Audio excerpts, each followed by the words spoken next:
অনেক সময় আগের কথা, একটি বিশাল ও সমৃদ্ধ রাজ্য ছিল যার নাম ছিল অমৃতলোক। এই রাজ্যে সবকিছু ছিল, চমৎকার প্রাসাদ, সুখী প্রজা এবং একজন ন্যায়পরায়ণ রাজা, মহারাজ কামরান। কিন্তু এই গল্পের আসল নায়িকা ছিলেন তার কন্যা রাজকুমারী সুরাইয়া। রাজকুমারী সুরাইয়া অন্য রাজকুমারীদের থেকে আলাদা ছিল। তিনি অত্যধিক সুন্দরী ছিলেন না, তার চালচলনও ছিল সাধারণ।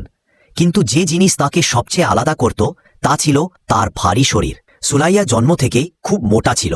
তাকে দেখে অনেকে অবাক হয়ে যেত যে রাজপরিবারে এমন ভারী শরীরের মেয়ে কিভাবে জন্মালো। কিন্তু মহারাজ কামরান এবং রানী মোবাশিরা তাদের মেয়েকে খুব ভালোবাসতেন। তবে সুরাইয়ার মোটা শরীরের একটি বড় কারণ ছিল, একটি রহস্যময় অভিশাপ। এই অভিশাপ কেন এবং কে দিয়েছিল তা কেউ জানত না। কিন্তু সুরাইয়ার জীবন সহজ ছিল না। অনেকে তার মজা করত, এমনকি কেউ কেউ তাকে অভিশপ্ত বলত। কিন্তু একটি জিনিস কেউ জানত না, রাজকুমারী সুরাইয়ার মধ্যে একটি অসাধারণ জাদুকরী শক্তি ছিল যা তাকে অন্য সবার থেকে আলাদা করত। রাজকুমারী সুরাইয়া প্রাসাদে থাকতে খুব একটা পছন্দ করতেন না। তার মোটা শরীরের কারণে প্রাসাদে লোকেরা তাকে তিরস্কার করত। এইসব শুনে শুনে তিনি ক্লান্ত হয়ে পড়েছিলেন। তাই তিনি প্রায়ই প্রাসাদের পিছনে বাগানে চলে যেতেন, যেখানে তিনি ঘণ্টার পর ঘণ্টা একা বসে চিন্তা করতেন। সুরাইয়ার মধ্যে শৈশব থেকে একটি বিশেষ শক্তি ছিল। তিনি যে কোনো জিনিস স্পর্শ করে তাতে প্রাণ সঞ্চার করতে পারতেন। যদি কোনো ভাঙা জিনিস থাকত তিনি তা স্পর্শ করে ঠিক করতে পারতেন। যদি কোনো শুকনো গাছ থাকত তার স্পর্শে তা আবার সবুজ হয়ে উঠত। কিন্তু এই শক্তি কারো চোখে পড়ত না। একদিন সুরাইয়া বাগানে বসেছিলেন।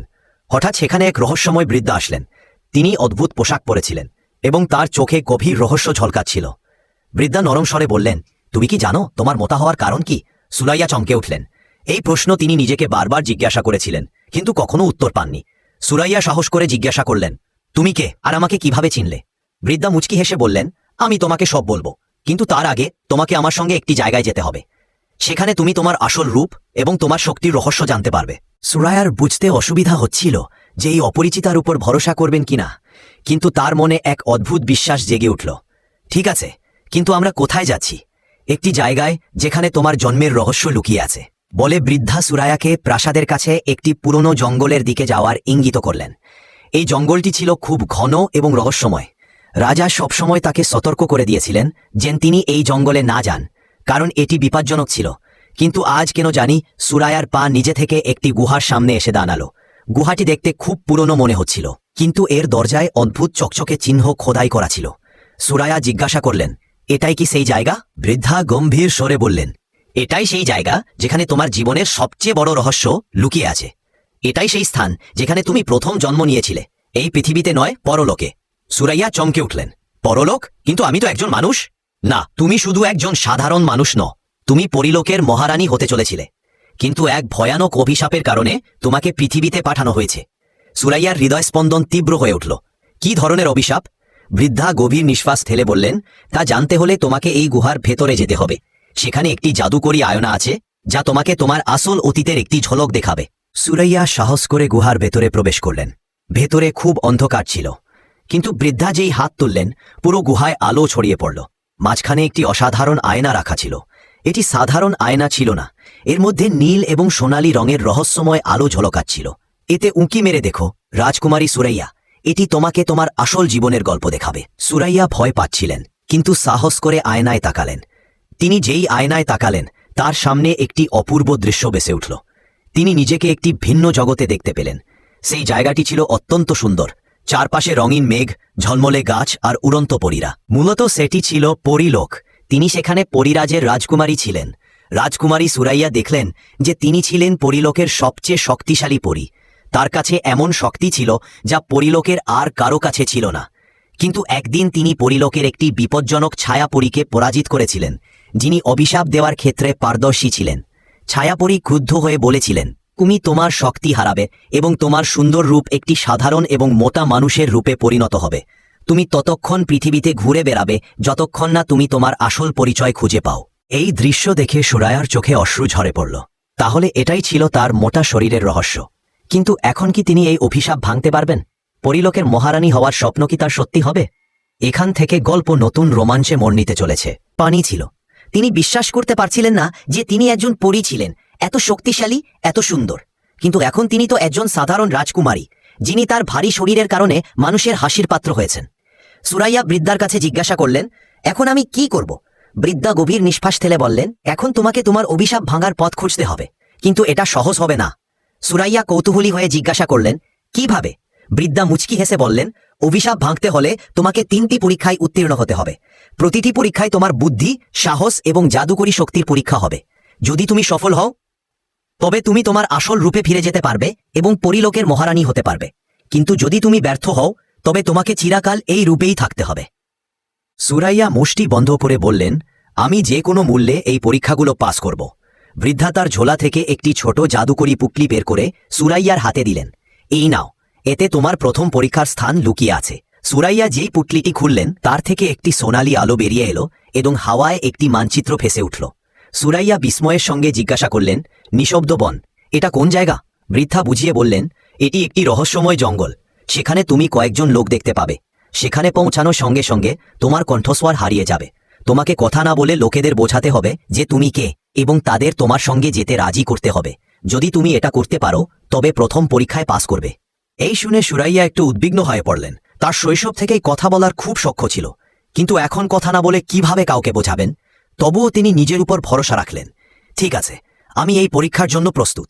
সুরাইয়া যেই জঙ্গলে পৌঁছালেন তার এক অদ্ভুত অনুভূতি হল। সেখানে গাছগুলো ছিল বিশাল এবং কালো।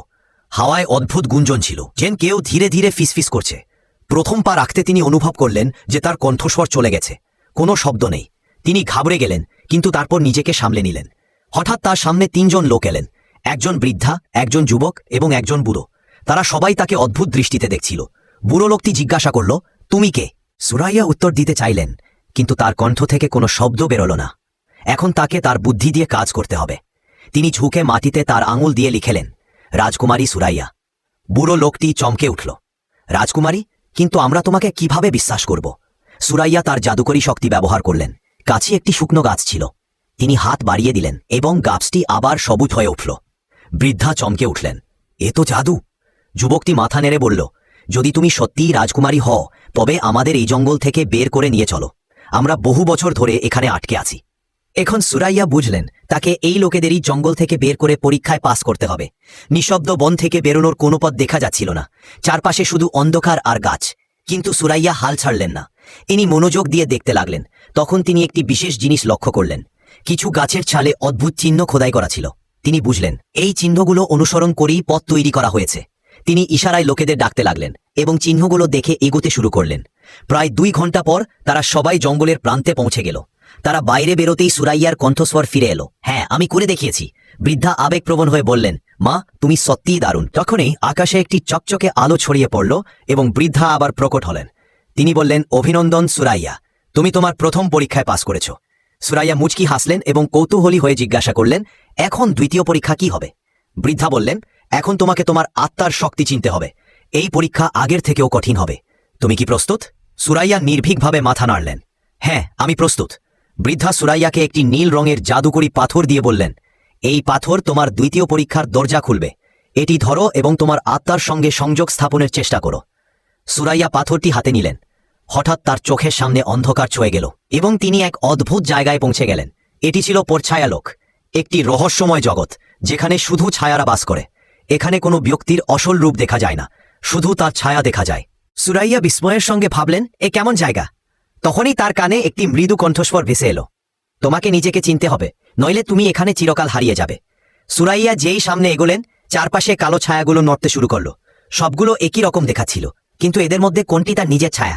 তখন একটি ছায়া এগিয়ে এসে হেসে বলল, তুমি আমাদের চিনতে পারবে না সুরাইয়া, কারণ তুমি নিজেকেই চিনতে পারো না। সুরাইয়া ঘাবড়ে গেলেন, আমাকে নিজেকে চিনতে হবে।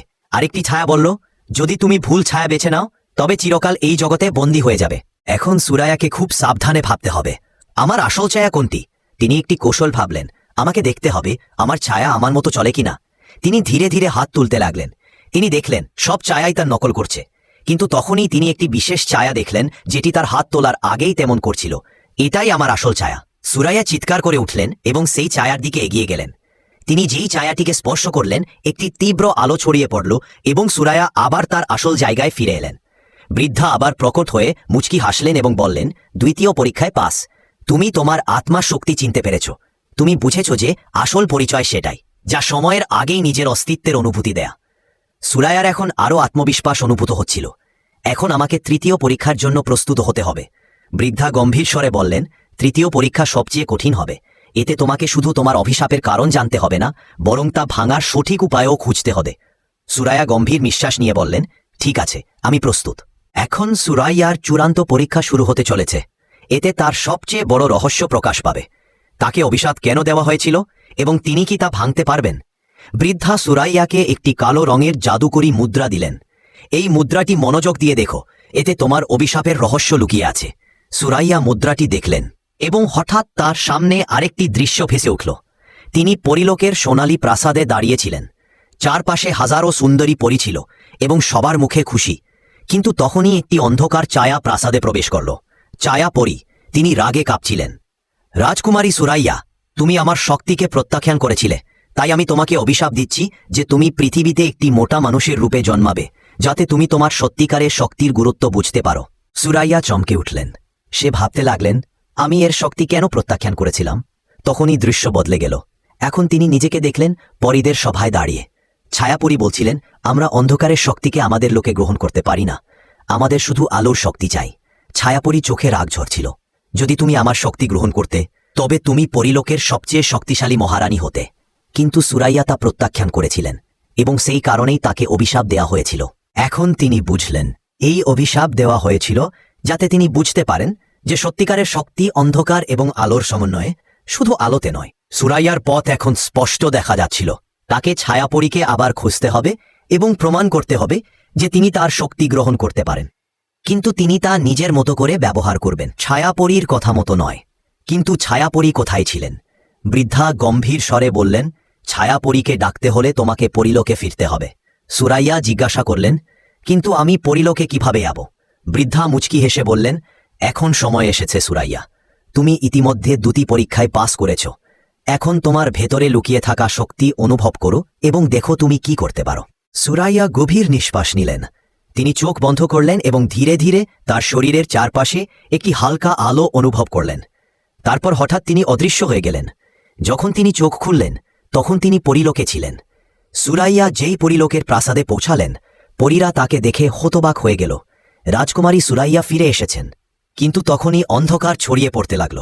ছায়াপরী সেখানে এলেন এবং হেসে বললেন, তাহলে তুমি ফিরে এসেছ? এখন বলো, তুমি কি আমার শক্তি গ্রহণ করেছ? সুরাইয়া আত্মবিশ্বাসের সঙ্গে বললেন, হ্যাঁ, কিন্তু আমার শর্তে আছে। ছায়াপরী চমকে উঠলেন, তোমার তো সবসময় শুধু আলোর শক্তি চাই, এখন হঠাৎ তুমি অন্ধকারের শক্তিও গ্রহণ করতে প্রস্তুত? সুরাইয়া মাথা নাড়লেন। আমি শিখেছি যে সত্যিকারের শক্তি আলো ও অন্ধকারের সমন্বয়ে, শুধু আলো নয়, শুধু অন্ধকার নয়, দুইয়ের মিলেই আসল শক্তি। ছায়াপরী কিছুক্ষণ চুপ করে রইলেন। তারপর তিনি মুচকি হাসলেন, এখন তুমি বুঝেছ। এবং হঠাৎ তার ছায়া ছড়িয়ে পড়ল। সুরাইয়ার শরীর থেকে একটি হালকা আলো বেরোতে লাগল। অভিশাপ ভেঙে গেছে। সুরাইয়া আবার তার আসল সুন্দর পরীর রূপে ফিরে এলেন। পরীরা আনন্দে নেচে উঠল। আমাদের মহারানী ফিরে এসেছেন। সুরাইয়া মৃদু হাসলেন। এখন তিনি উপলব্ধি করেছিলেন যে সত্যিকারে শক্তি শরীরের গড়ন, মোটা বা রোগা, তার মধ্যে নয়, বরং আত্মবিশ্বাস ও সমন্বয়ের মধ্যে নিহিত। লোকে তাকে অতীতে কিভাবে দেখত তা নিয়ে তিনি আর চিন্তিত ছিলেন না, কারণ এখন তিনি জানতেন তিনি কে এবং তার প্রকৃত পরিচয় কি। ছায়াপরী শেষবার বললেন, তুমি এখন একজন সত্যিকারে মহারানী হওয়ার যোগ্য হয়েছ। এখন তোমার দায়িত্ব পরিলোকের রক্ষা করা, আলো ও অন্ধকারের সমন্বয়ে বজায় রাখা। সুরাইয়া গর্বের সঙ্গে মাথা নাড়লেন। ঠিক তখনই আকাশে রঙিন জাদুকরী তারাগুলো ঝলমল করতে শুরু করল। পরিলোক তার প্রকৃত মহারানীকে ফিরে পেয়েছে। আসল শক্তি শুধু বাহেক রূপে নয়, বরং আত্মবিশ্বাস এবং চিন্তা ভাবনায়। জীবনে সমন্বয়ে থাকা খুব জরুরি, না খুব বেশি আলো, না খুব বেশি অন্ধকার। আত্মস্বীকৃতি সবচেয়ে বড় জাদু। যখন তুমি নিজেকে চিনতে পারো, তখন কোনো বাধাই তোমাকে আটকাতে পারে না। সুরাইয়া এখন পরিলোকের সবচেয়ে শক্তিশালী মহারানী হয়ে উঠেছিলেন এবং তিনি তার অভিশাপকে তার শক্তিতে পরিণত করেছিলেন। যখন সুরাইয়া পরিলোকের রাজসিংহাসন গ্রহণ করলেন, তখন সবকিছু আগের থেকে আরও ঝলমলে এবং সুন্দর লাগছিল। পরীরা আনন্দে উৎসবন করছিল। কিন্তু কয়েকদিন পরে পরিলোকে একটি নতুন সমস্যা দেখা দিল। পরীরা ধীরে ধীরে তাদের জাদুকরী শক্তি হারাতে শুরু করল।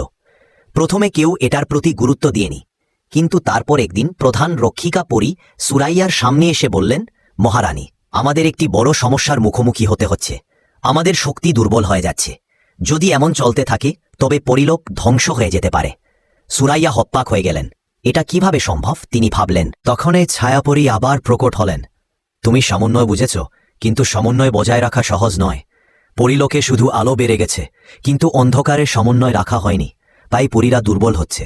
এখন সুরাইয়াকে আরেকটি কঠিন চ্যালেঞ্জের মুখোমুখি হতে হবে। সমন্বয় কিভাবে করা যায়? সুরাইয়া ভাবনায় পড়ে গেলেন। যদি আমি অন্ধকারকে আবার পরিলোকে আনার চেষ্টা করি, তবে কি তা ক্ষতি করবে না? ছায়াপরী বললেন, এটা নির্ভর করে তুমি অন্ধকারকে কিভাবে ব্যবহার করো। অন্ধকার শুধু নেতিবাচকতা নয়, এটি ছায়া, বিশ্রাম এবং ধৈর্যের প্রতীকও। সুরাইয়া পরিলোকের চারপাশে তাকালেন। সব জায়গায় তীব্র আলো ছিল, কোনো জায়গা ছায়াই ছিল না। তিনি ভাবলেন, এটা কি সম্ভব যে আমরা অন্ধকার ছাড়া জাদুকে সমন্বিত রাখতে পারি না? এখন সুরাইয়ার সমাধান মিলে গিয়েছিল। তিনি তার জাদু দিয়ে পরিলোকে রাত্রির সময় তৈরি করলেন। এখন পরিলোকে দিন এবং রাত দুটোরই সমন্বয় ছিল। আগে পরীরা সবসময় আলোতে থাকত এবং কখনো বিশ্রাম করত না, কিন্তু এখন রাতের সময় তারা বিশ্রাম করতে পারত এবং তাদের শক্তি ফিরে পেত। ধীরে ধীরে পরীরা জাদুকরী শক্তি ফিরে আসতে লাগল। একজন পরী জিজ্ঞাসা করল, এই অলৌকিক ঘটনা কিভাবে হল? সুরাইয়া মুচকি হেসে বললেন, আসল শক্তি শুধু আলোতে নয়, বরং অন্ধকার এবং আলোর সমন্বয়। যদি আমরা শুধু একটি দিক গ্রহণ করি, তবে আমাদের শক্তি শেষ হয়ে যাবে। ছায়াপরী সন্তুষ্টির সঙ্গে মাথা নাড়লেন। এখন তুমি সত্যিকারের মহারানী সুরাইয়া। তুমি শুধু তোমার অভিশাপ ভাঙনি, বরং পরিলোকে বাঁচিয়েছ। সুরাইয়া ছায়াপরীর প্রতি কৃতজ্ঞতা প্রকাশ করলেন। যদি তুমি আমাকে অভিশাপ না দিতে, তবে আমি এসব কখনো শিখতে পারতাম না। ছায়াপরী মুচকি হেসে ধীরে ধীরে অদৃশ্য হয়ে গেলেন। তিনি এখন চিরকালের জন্য সুরাইয়ার হৃদয়ে স্থান করে নিয়েছিলেন, তার চিন্তাভাবনা এবং সিদ্ধান্তের অংশ হয়ে গিয়েছিলেন। মোটা রাজকুমারী থেকে মহান পরী মহারানী হওয়া পর্যন্ত। এখন সুরাইয়া শুধু একজন সুন্দরী পরী ছিলেন না, বরং একজন বুদ্ধিমান, শক্তিশালী এবং সমন্বিত মহারানী।